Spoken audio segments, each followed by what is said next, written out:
O medo acabou.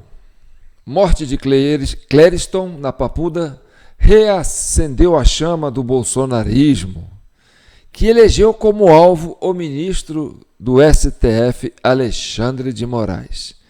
E presos políticos devem ser inocentados em breve. Esta é a edição 148 da Comissão Cidadã de Inquérito.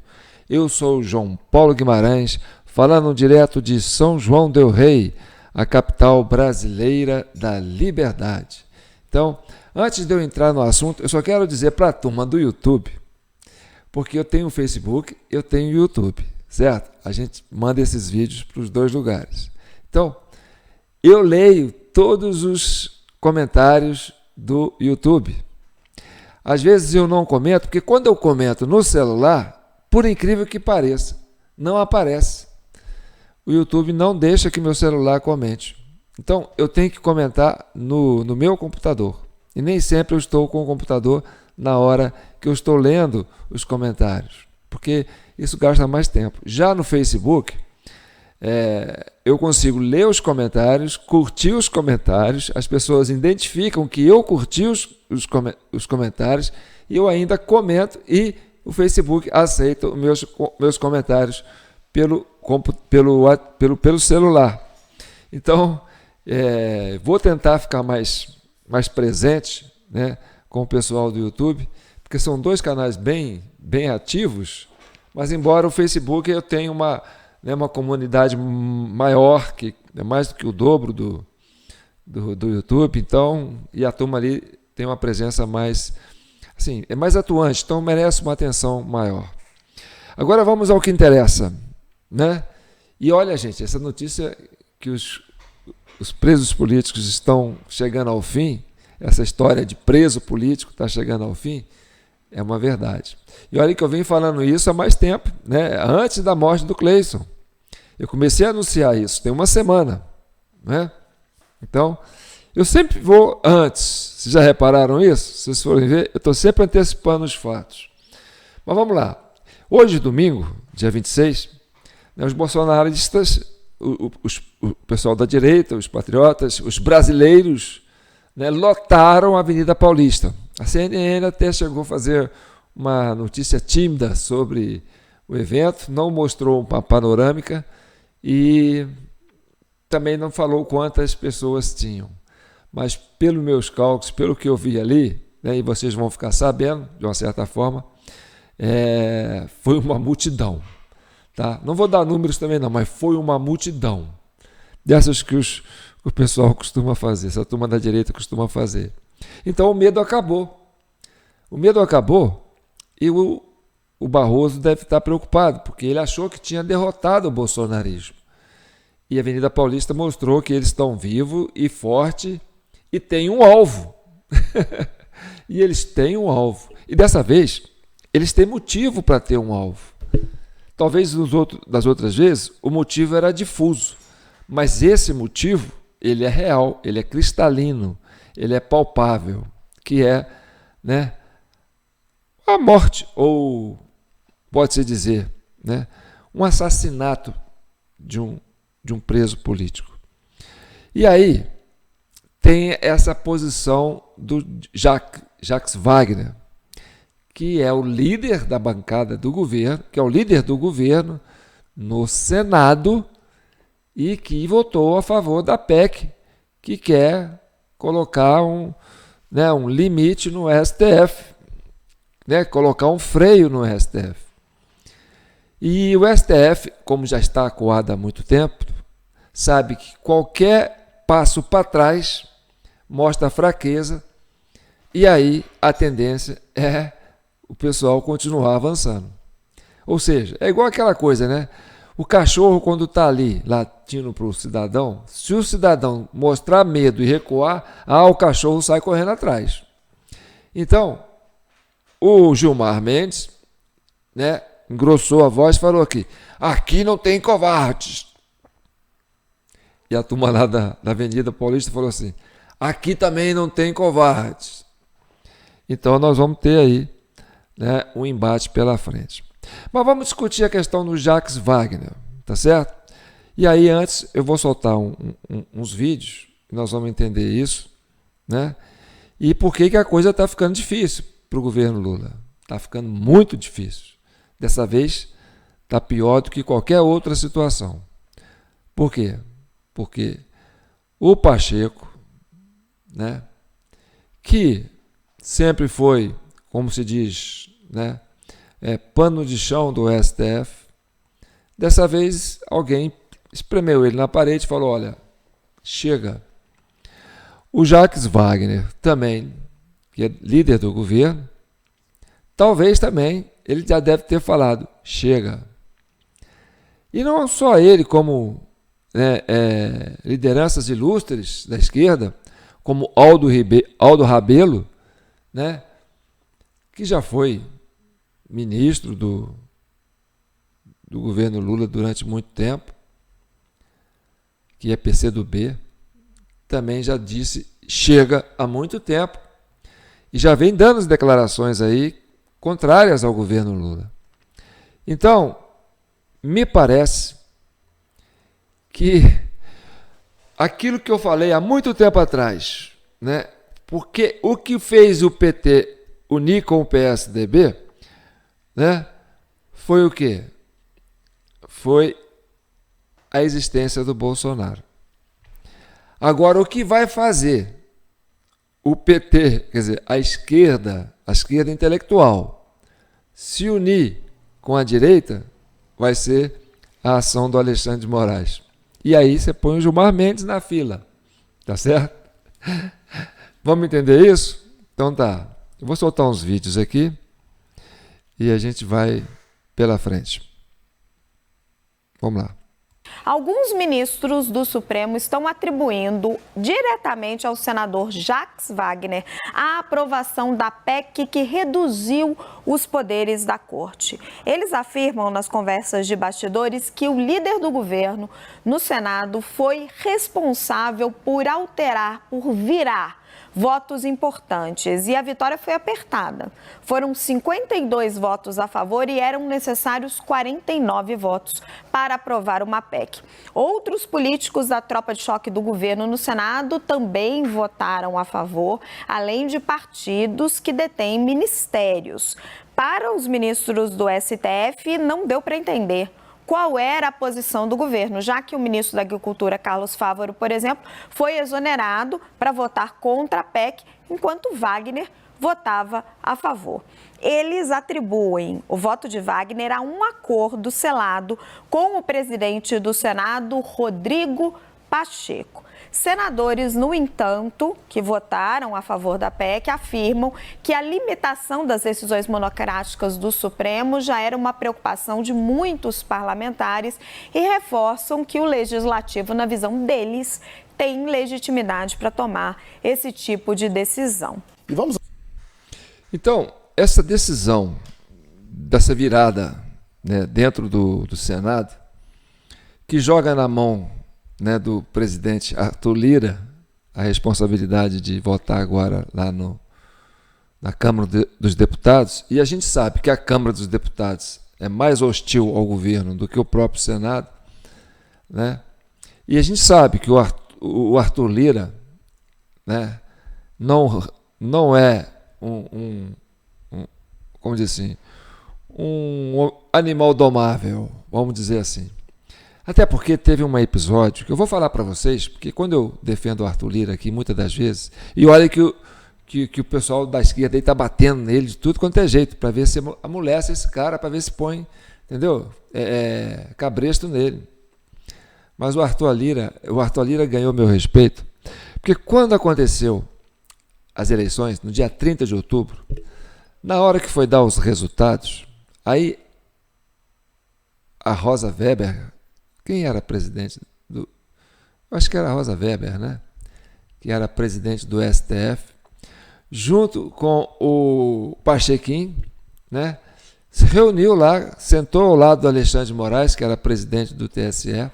Então você tinha o presidente do STF, o presidente do TSE e o presidente do Senado para anunciar o resultado das eleições que Bolsonaro perdeu para o Lula. E o Arthur Lira não estava lá.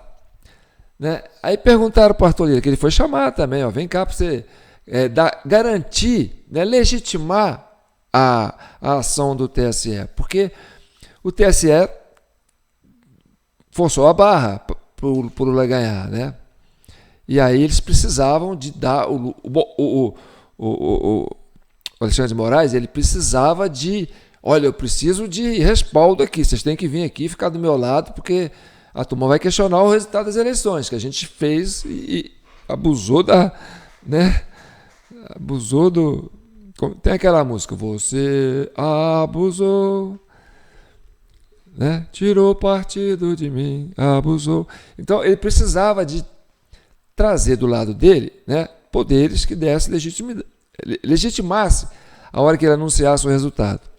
Aí perguntaram pelo Arthur Lira, por que ele não vai estar lá junto na hora de anunciar o resultado? Ele falou, não, eu quero ficar quieto, porque eu quero ficar neutro. Ou seja, ele não quer ficar do lado do TSE, do STF e do Lula. Por quê? Porque aquilo é um lado só. Eu não vou para lá porque eu quero ficar neutro. Como diz assim, eu sou, né, eu estava com Bolsonaro, aquela coisa toda, né? Não vou lá dar crédito para esse tipo de coisa de vocês, então eu quero ficar neutro.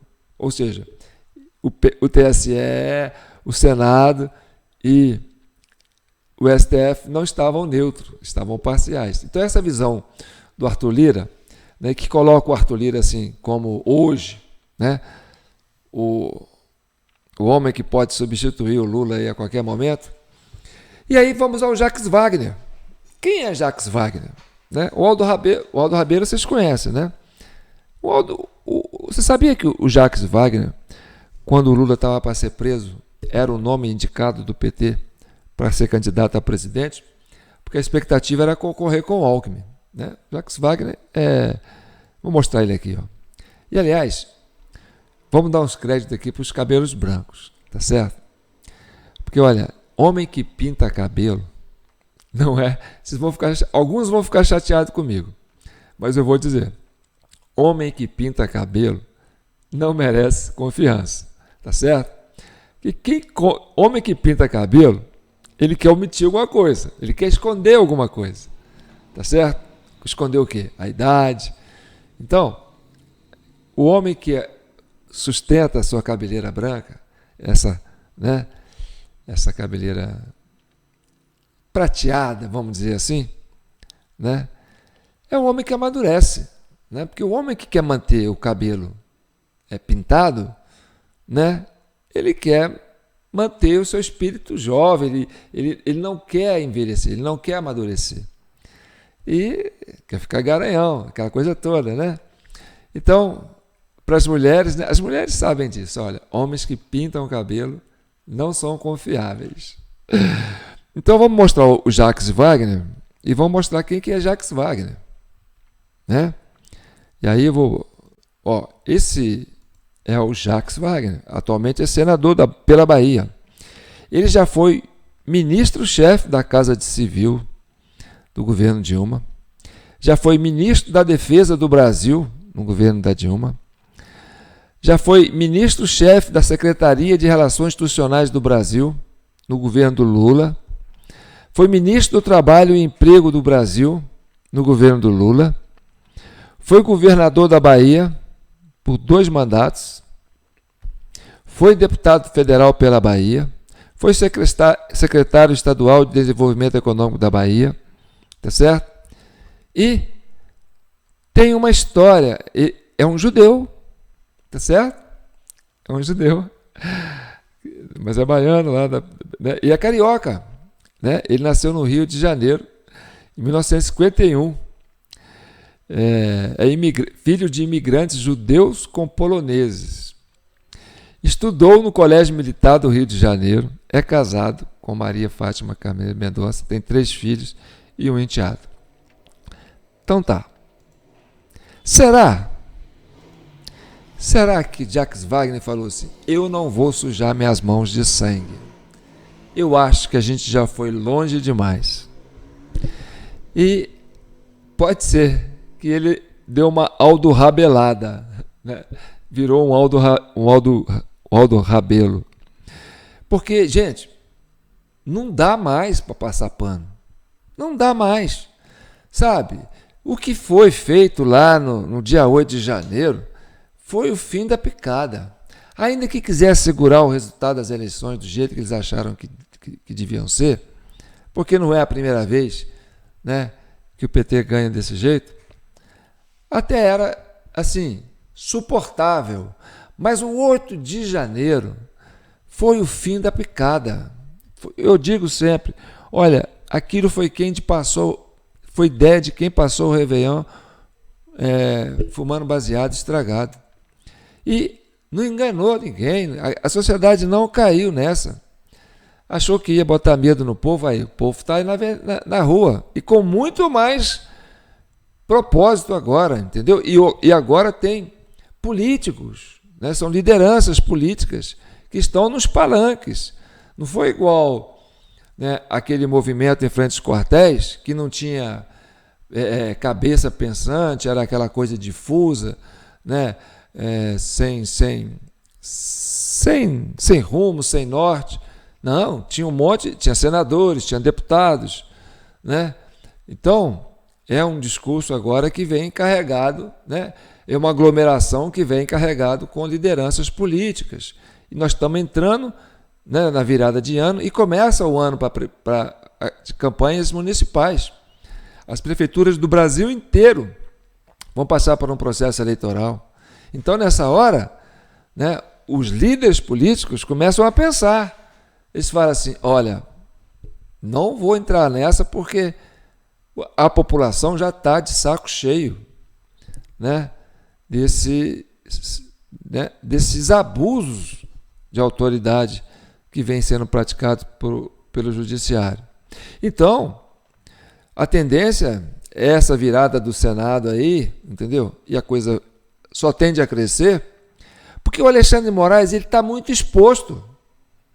Aquele fato dele ir lá em Nova York e dizer, junto lá com o Dias Toffoli, né, o amigo do meu pai que eles falam lá, né, que ainda tem muita gente para prender e muita gente para multar.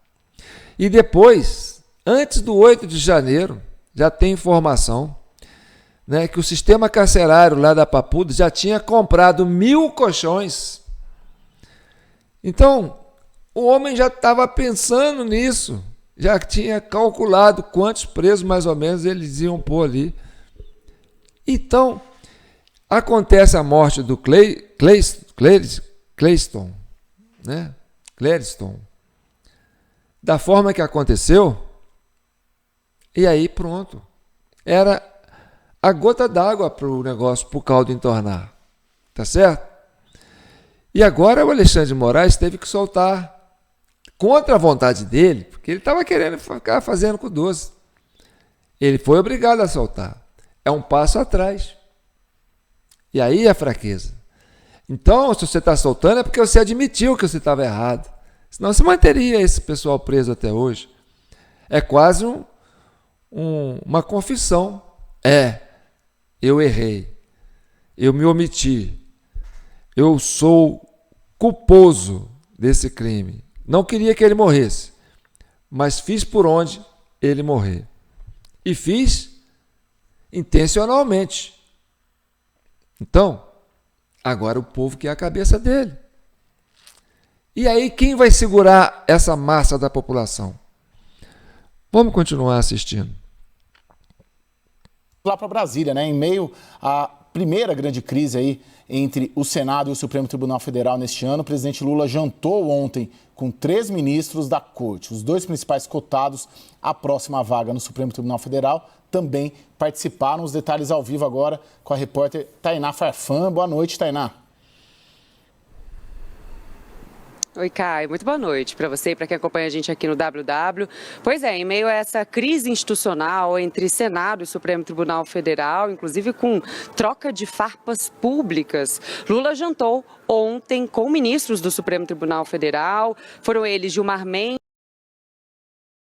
Presta atenção. Vou voltar aqui para vocês pegarem as pessoas que foram atrás do Lula. Olha que a PEC aconteceu e que o Jacques Wagner, o líder do governo, né, votou contra a turma lá do STF. Foram eles Gilmar Mendes, Cristiano Zanin e também Alexandre de Moraes. Entendeu? Quem foi lá? Gilmar Mendes, Alexandre de Moraes.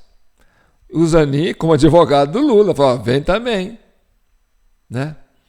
Então, quando você vê que esses dois ministros que foram lá do STF, Gilmar Mendes e Alexandre de Moraes, são os dois becudos, são os dois tucanos, tá certo? O Lula, antes do Lula, o Fernando Henrique colocou lá o Gilmar Mendes, que é o mais antigo dos presentes, está lá até hoje, hein? Foi colocado lá pelo... Ainda vai ficar lá um tempão. Foi colocado lá pelo Fernando Henrique. E o Alexandre de Moraes foi colocado lá pelo Temer a mando do Alexandre de Moraes. Porque quem armou todo o esquema para a queda do governo da Dilma e a prisão do Lula foi a turma do PSDB de São Paulo. Isso aí eu tenho, assim, né, uma visão clara que eu vejo dessa forma. Né? Essa força-tarefa, do jeito que ela foi feita, entendeu? Então, o Alexandre de Moraes, junto com o Gilmar Mendes, é a cota do PSDB, que foi lá cobrar do Lula. Uai, vocês estão mijando para trás? E o nosso acordo? Eu soltava você da cadeia, você fazia o nosso presidente, o nosso vice, você fica viajando aí, te arranja uma namorada bacana para você, você vai viver de mordomia, vai fazer cruzeiro pelo mundo inteiro, deixa que a gente cuida do Brasil. Você topa? Topa. Aí tá dando esse problema aí. E agora os dois foram lá cobrar. Falou: e agora? Como é que vocês vão dar para trás? Entendeu? Aí pode ser que o Lula falou assim: gente, o Zanin estava lá, né? E aí eu vou ficar aqui analisando essa reunião. Aí o Lula falou assim: ô gente, a gente já foi longe demais e a gente está muito exposto. Olha, tudo que a gente armou no 8 de janeiro já foi por água abaixo. Não tem como sustentar isso. A população já sabe o que aconteceu. Entendeu?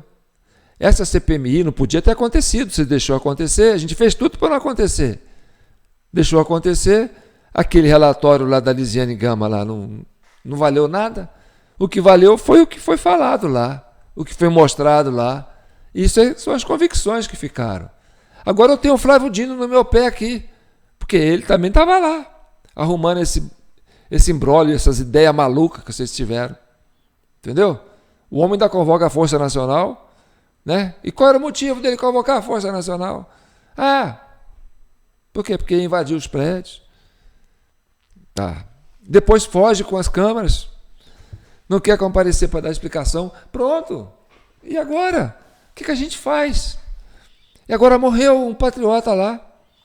E o Alexandre de Moraes fazendo pirraça. E agora? O que a gente faz?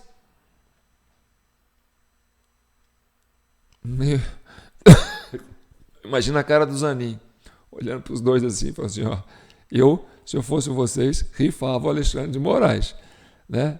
Vamos dizer assim, joga o Alexandre de Moraes para os leões para acalmar, né, as coisas lá. Mas não é só o Alexandre de Moraes que está para fritar, né?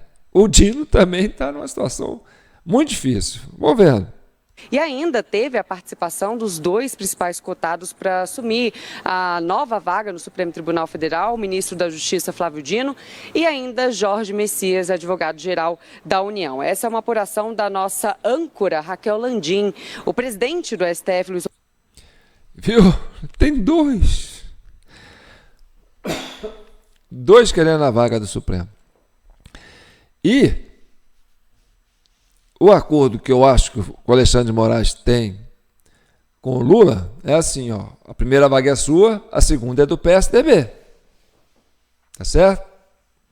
Ou então, vocês dão a Procuradoria-Geral para a gente, para o PSDB. Quer dizer, para o Alexandre de Moraes e para o Gilmar Mendes, os tucanos, lá de São Paulo. Isso aí que é o mais grave, entendeu? Porque a coisa está pegando muito para o lado do Alexandre de Moraes. Ele está começando a soltar os presos que é tido como infiltrados, sabe? E ele está dando sentença da seguinte forma: ó, vocês vão ser punidos só porque quebraram. O resto dos crimes, associação criminosa, tomada violenta de tentado ao poder, golpe de Estado e etc e tal, vocês vão ficar inocentados. Vocês vão pagar só pelo dano moral, porque está aprovado que você quebrou. Tem lá a imagem mostrando que você quebrou. Então, você vai pegar nada, você já vai ficar livre rapidinho, fica tranquilo. Mas fica na sua, entendeu? Não complica a vida da gente. Então, naquele bolo de patriotas que foram presos, alguns lerdos, né, dos infiltrados, acabaram ficando no bolo. Alguns tentaram fugir, outros foram pegos, né? E aí, não só um dos invasores lá e tal, autoridades também que estavam no imbróglio, né? Como o subcomandante-geral, o subcomandante da PM, né? Que acabou sendo preso, um tal de um Paulo, sei lá o que também, que estava no esquema, acabou sendo preso. Aquele que liderava lá a célula de infiltrados lá no QG, né? O Major Santa Cruz, da Polícia Militar, também está preso, entendeu? Aquela menina Ana Priscila, né, que eles ainda facilitaram para ela fugir lá, depois que ela estava rendida lá no Planalto, né, deu bobeira, foi pego lá em outra cidade, está presa. Não sei se está, mas tem que estar. Né? Então, isso tudo vai virando um problema para o governo. E essa questão do Gilmar Mendes e do Alexandre de Moraes fazer pressão para pegar a Procuradoria-Geral da República, eles querem o Ministério Público. Quer dizer, o Alexandre de Moraes já não tem muito escrúpulo para usar a Polícia Federal do jeito dele. E ele é ministro, ele não é nem ministro da Justiça, ele é ministro do STF, não tem nada a ver com isso, entendeu? E agora ele quer controlar o Ministério Público. E aí, meu filho, o pessoal do PT fala assim, não, você não pode ir assim, não podemos te dar esse poder todo. Mas o Gilmar Mendes está pressionando. Quer dizer, os tucanos estão querendo isso. Ou vai ou racha. Conhece aquela piada das galinhas que estava lá naquele caminhão que foi transportando?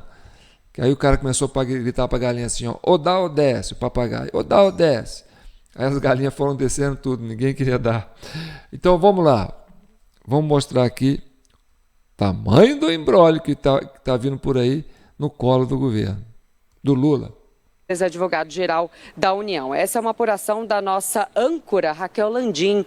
O presidente do STF, Luiz Roberto Barroso, Caio, só não participou porque ele estava em uma viagem no Rio de Janeiro, mas hoje pela manhã ele se reuniu com Lula por cerca de 30 minutos. De acordo com fontes ouvidas pela CNN, a intenção foi justamente tentar acalmar os ânimos depois da aprovação da proposta de emenda à Constituição que limita poderes do Supremo Tribunal Federal, essa PEC que foi aprovada nessa semana, na quarta-feira, lá no Senado Federal, e que contou, inclusive, com o voto favorável do líder do governo no Senado, o senador Jacques Wagner. A informação que nós tivemos, de acordo com relatos, é que Lula não citou diretamente esse assunto. Ele citou ali nas entrelinhas, né, fez alguns afagos, como é de costume, de Luiz Inácio Lula da Silva. Ele também não citou, não falou sobre a indicação do novo ministro, né, do novo nome que deve assumir a vaga no Supremo Tribunal Federal, mas claro que a presença desses dois cotados não passou despercebida.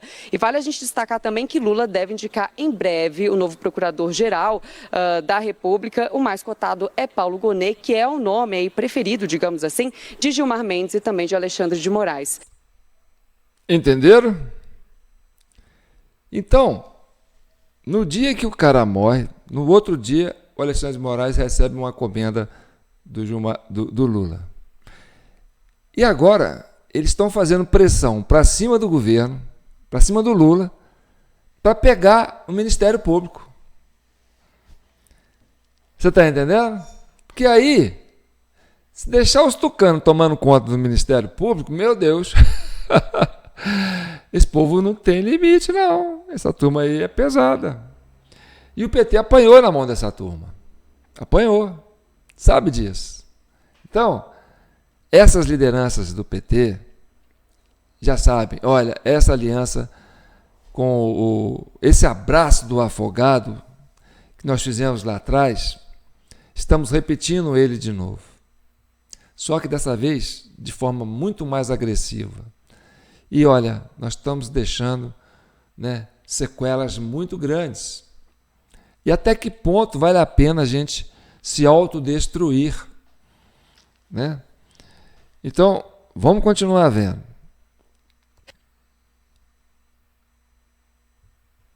Para Lula teve uma atualizaçãozinha, mas segue mantendo aí em 49,2 o presidente Jair Messias Bolsonaro, Luiz Inácio Lula da Silva 50,8. De novo, se você chegou agora, né?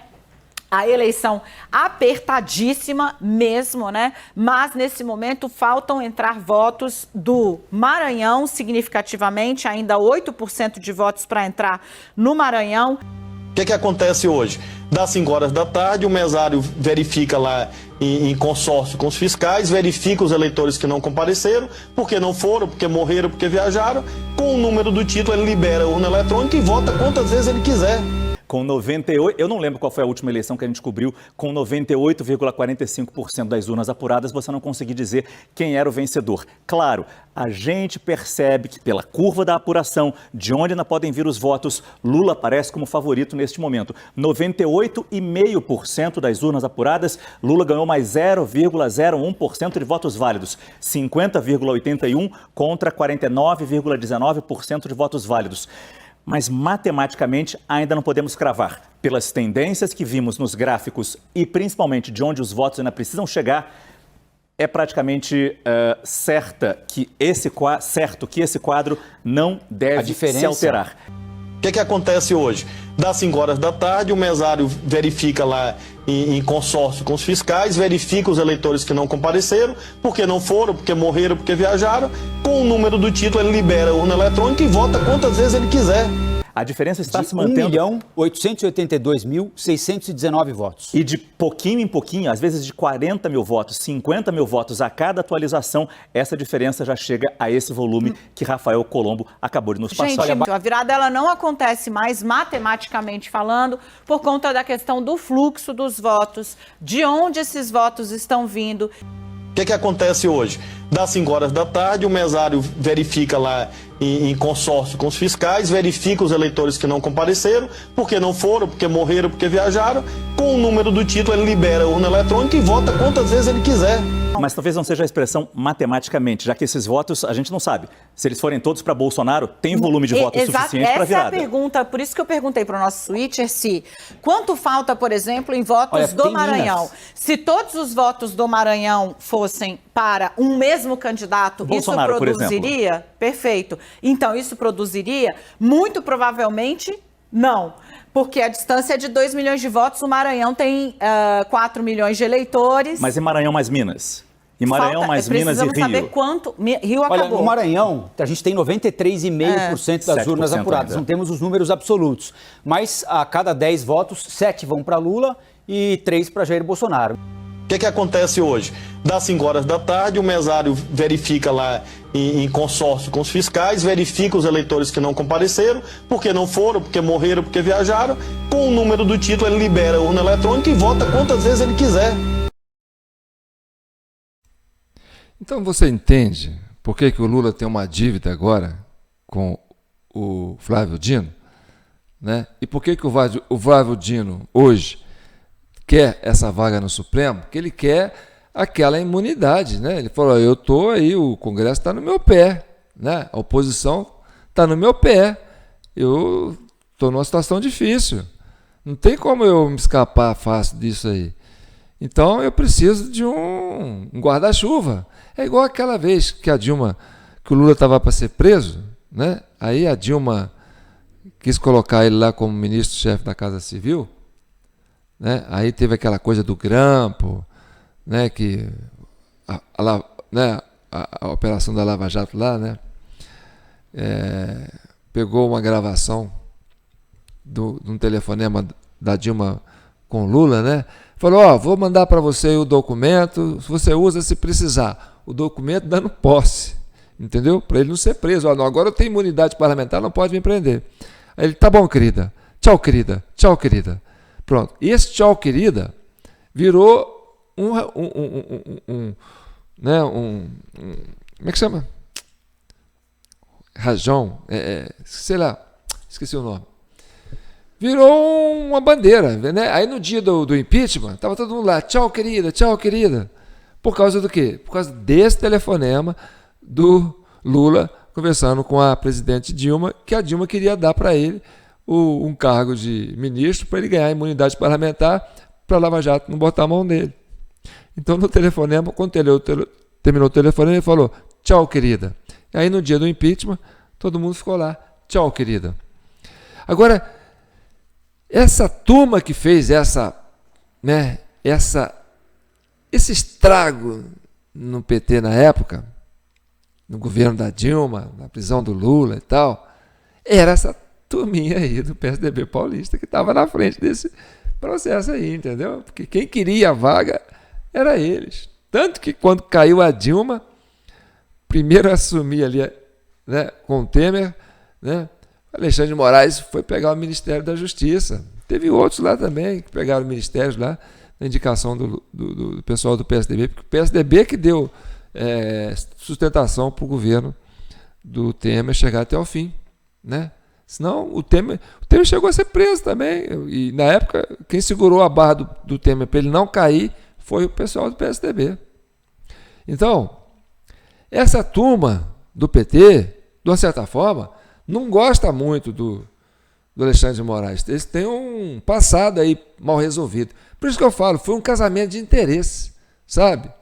Então, o que unia os dois era a existência do Bolsonaro. Se o Bolsonaro não é candidato mais, ele está inelegível e tal, eles têm que encarar essas diferenças deles.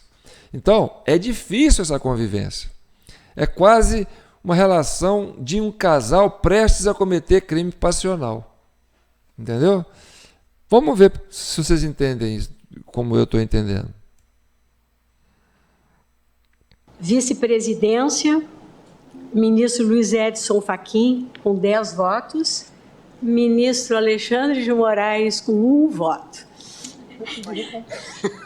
Eleito o ministro Luiz Edson Fachin. A votação não foi no TSE. Vai colocar esse pessoal no inquérito. Você entendeu o nível da discussão ali? O que estava acontecendo? Estava elegendo o presidente do STF. Então, o Barroso foi eleito presidente. Aí, quem saiu candidato? Né? O Alexandre de Moraes achou que podia ser candidato. Falou, não, vou colocar meu nome para vice. Né? Eu quero estar com moral. Né? Daqui a pouco eu vou entregar o TSE, então eu não posso ficar fora do contexto. Né? Vou me colocar para vice. Fez a campanha dele. E aí, meu filho, o Fachin era concorrente a vice também, né? E eu vou repetir de novo, para vocês verem, né, o micão do Alexandre de Moraes. Como é que a turma lá gosta dele? Vice-presidência, ministro Luiz Edson Fachin, com 10 votos. Ministro Alexandre de Moraes, com 1 voto. Eleito o ministro Luiz Edson Fachin. A votação não foi no TSE. Vai colocar esse pessoal no inquérito. Então, repare, quer dizer, quem votou no Alexandre de Moraes foi ele mesmo, tá certo? E o cara ainda cai nessa brincadeira de mau gosto, de falar, é porque a votação não foi no TSE. O que ele quis falar com isso? Porque lá é eu que mando, meu amigo. Lá ganha quem eu quero. E o Gilmar Mendes, que é o outro tucano, né? Ainda falou assim, ele vai botar isso no inquérito. No inquérito das fake news aí, sei lá. Vai colocar essa turma aí no inquérito porque ele não votou nele. Entendeu? Olha que absurdo. E depois esse cara aí no pé do Sérgio Moro, porque o Sérgio Moro fez uma brincadeira parecida com essa numa festa junina lá, e eles usaram isso aí, queriam caçar o cara por causa disso. Agora os dois ali, institucionalmente, usando as togas, dentro do Supremo, perde a eleição e fala, porque não foi no TSE. Se fosse lá no TSE, vocês iam ver, porque lá quem faz ganhar sou eu. E o Gilmar Mendes, o outro tucano, ainda tem a coragem de falar, vai colocar vocês tudo no inquérito dele, no inquérito do fim do mundo. Então, gente, esse grau de insanidade que hoje está tomando conta de autoridades do Poder Judiciário é que está fazendo com que o Senado, o Congresso, fala, não, essa turma perdeu a noção da realidade. Isso já virou uma questão patológica, já não é mais uma questão de caráter jurídico, político, entendeu? Tem que pôr realmente um freio nessa turma. E o Alexandre de Moraes, entendeu? Tá igual salsicha no cachorro quente. A turma da esquerda não engole ele muito fácil e a turma da direita quer a cabeça dele. E aí, para acalmar o Brasil, alguém vai ter que ser sacrificado nessa brincadeira. Será que eles vão rifar o Alexandre de Moraes? Então, eu sou João Paulo Guimarães, falando direto de São João do Rei, a capital brasileira da liberdade. Gente, nós estamos caminhando para pacificar esse país, tá certo? E a gente conhecendo essa realidade, a gente vai ajudar o Brasil a caminhar. Esse é o vídeo 148 e nós temos muita coisa aí para trás que vocês não viram e que vale a pena vocês verem, tá certo? E eu falei algumas edições atrás que os presos políticos, essas prisões políticas vão acabar. E está perto de acabar, porque não tem mais como sustentar. Isso vai virar uma bola de neve. E agora, ou o Alexandre de Moraes cria um fato para colocar mais medo do que colocou no 8 de janeiro, ou ele dobra essa aposta, entendeu? Ou o governo dobra essa aposta e aí cria-se, né, uma situação insustentável para o Brasil, ou recua, dá um passo para trás e oferece, né, de sacrifício algumas benesses aí para acalmar o Brasil. E aí tá, estamos encerrando aqui por hoje. Está aí a nossa chave Pix, jpnoticias@gmail.com. Essa comissão cidadã de inquérito, ela não é só minha, ela é de vocês que estão compartilhando, comentando, curtindo e se inscrevendo nos nossos canais. E peço desculpa aí à turma do YouTube, de eu não estar indo lá, colocando os comentários, porque eu só posso fazer isso no computador. No celular, eu fico morrendo de raiva quando... E o YouTube já me sacaneou muito, tá certo? Esse pessoal aí os arapongas aí da censura já me sacanearam muito. Não só eu, como muitas pessoas que tentam mostrar a verdade do Brasil já foram sacaneados lá. E a turma do Facebook, eu quero dar os parabéns que vocês estão aí comentando, curtindo, compartilhando, tá? E agradecer essas contribuições que vocês estão dando, que é muito importante. Saibam que nosso papel está sendo muito importante, tá certo? Nós avançamos muito. Ah, não tem muita gente. A gente compartilha, mas não pega muita gente. Gente, cai no colo de quem precisa. Quem tem informação nossa são as pessoas, né, chaves da República. Isso está chegando na mão de alguém. Pode ficar tranquila que o que está saindo daqui não está passando batido, não. Tá bom? Então continue comentando, compartilhando. Quanto mais barulho vocês fizerem aí nos comentários, mais a gente vai dar visibilidade para esse projeto da Comissão Cidadã de Inquérito, que é a sociedade fazendo presença. Tá bom? Fiquem com Deus e que o manto de Nossa Senhora abençoe todos vocês. Amanhã eu vou fazer uma reportagem aqui da Nossa Senhora das Graças. Ela sai em procissão. Aí, quem sabe, eu faço uma menção sobre isso aqui. Porque a gente só fica pedindo, né, para ela. Está na hora da gente começar a oferecer alguma coisa para essa Mãe de Deus. Então tá bom. Um abraço. Boa semana para vocês.